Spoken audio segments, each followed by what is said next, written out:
Hello and welcome to my Helluva Boss reviews. I'll be talking about every single episode, my own opinions, any weird Easter eggs, connections to the past episodes, and we're not talking about any controversies surrounding the creator. Helluva Boss Episode 4, Cherub, was uploaded March 14th, 2021. In it, we meet Cherub, the inevitable Mirrorverse imp, who want to keep people alive. The two teams try to do their thing on an old person. Shenanigans ensue. Cherub includes Cletus, played by the same guy who voices Wally Wackford, who this is the episode we learn his name. Colin, played by Impressionist, who deserves more work, Jaden Lindbrom, and Keeney, played by Viv herself.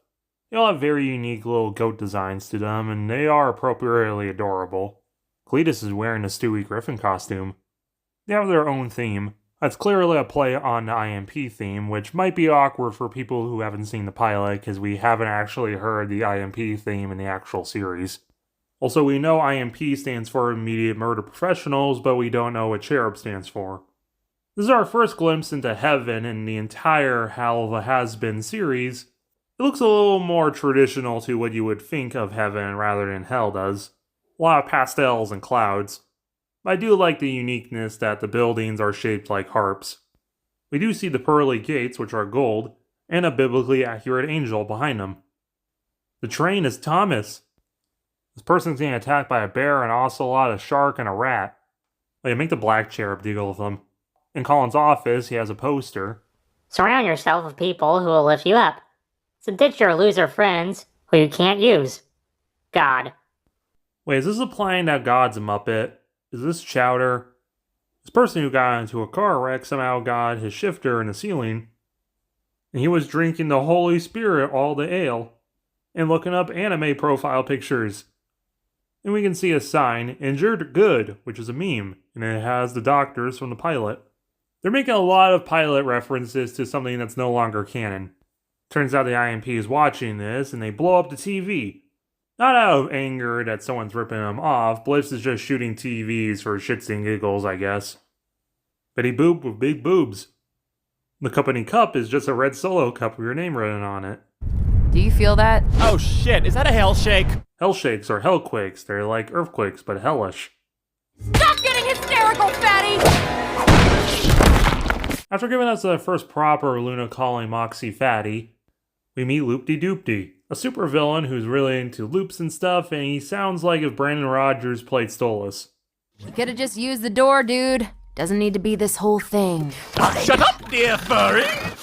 Oh, this old fuck reeks of the living world. Did you just die? Yes! So do like sinners just like appear in hell, like just boop in hell? Or like is there like a process they like go down a chute and then get turned into their sinner form? Hoopty wants the IMP to take out his partner, Lionel Lipton, who in life the two are evil trillionaires, who are apparently steampunk supervillains. They created a de-agifier that can also increase their age. One slap on the ass and they test it out on themselves rather than the poor for once. But oh no, they had it on the wrong setting. So Loopty aged to death, but Lionel got out scot-free, well other than being old and gross. The paramedics found him somehow, and Loopty wants Lionel killed because he wants him to not be the fourth trillionaire by himself. Yeah, that's not really evil. You do know, Poopty. Loopty! Of course. If we do kill him, though, and he ends up down here, you will be stuck with him. Forever. Since when the fuck does Blitz care about who they kill? The entire series is built around the fact that Blitz is Brandon Rogers and doesn't give a solitary fuck about who he kills.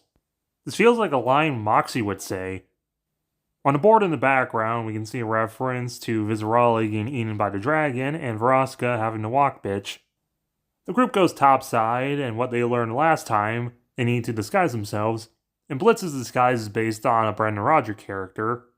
They find Lionel.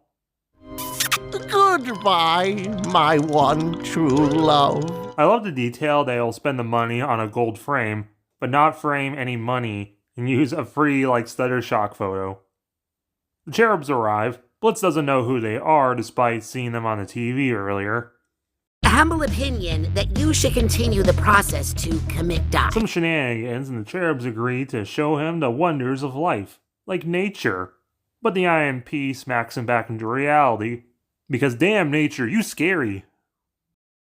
Moxxie's fursuit kind of looks like Huskrum Has-Been Hotel. So plan B, they show him the wonderful innocence of childhood. Also, despite there being a Santa Claus, there's no snow outside, so I'm guessing this is Christmas in July. Craft mine, like Minecraft. And Pikachu shirt. The IMP is appropriately dressed like Christmas. Blitz reveals underneath Santa Claus is the worst thing imaginable.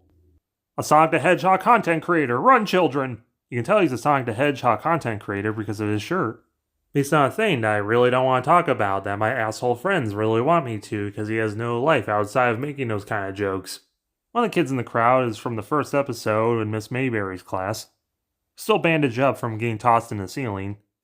So plan C, they take him to Lover's Lookout. We're here to remind you about possibly life's greatest joy of all. Money. No! The IMP, while also Selene in their Mean Girl cosplay, remind Lionel that no one wants to date a gross old man. Millie is also there, but she doesn't really do anything in the scene.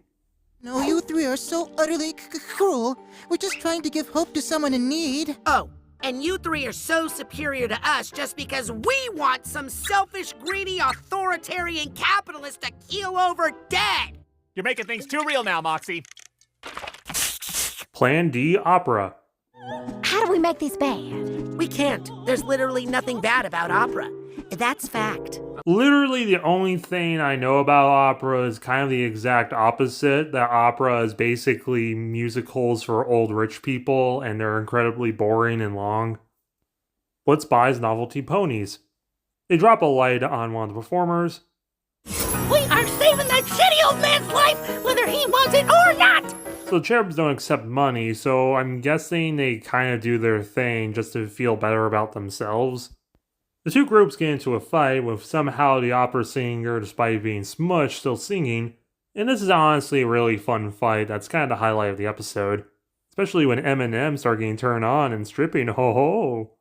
This person in the crowd looks exactly like Human Angel Dust, but apparently he's just based off of someone who worked on the show or something. But then Lionel realizes something. The two groups of heavenly and hellish creatures care so much about his life that maybe it's worth something. Plus, he's rich. Money buys happiness. And then he gets crushed by a piano. Technically accidentally caused by the cherubs. Colin does accidentally say God the third time.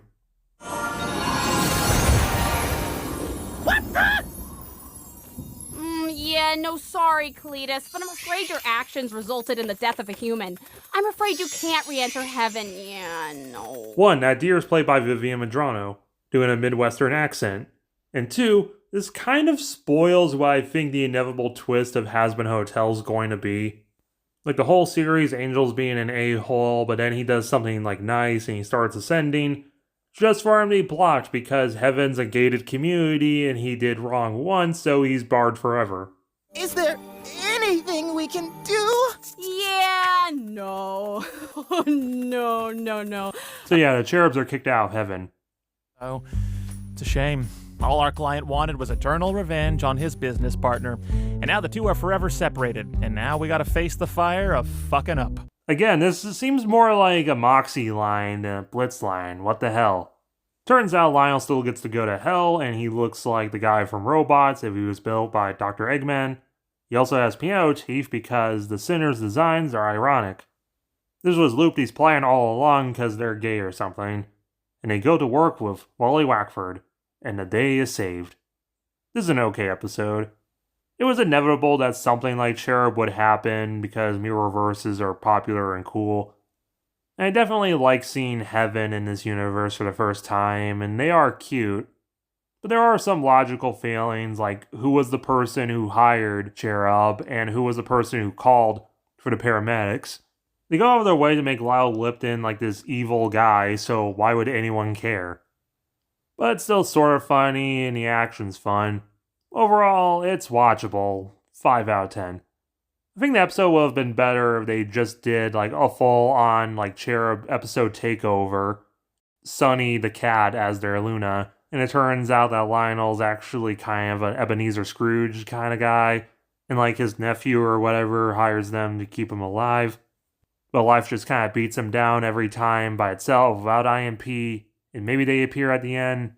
I don't know, whatever. Make sure to like, share, comment, and if you're new here, subscribe.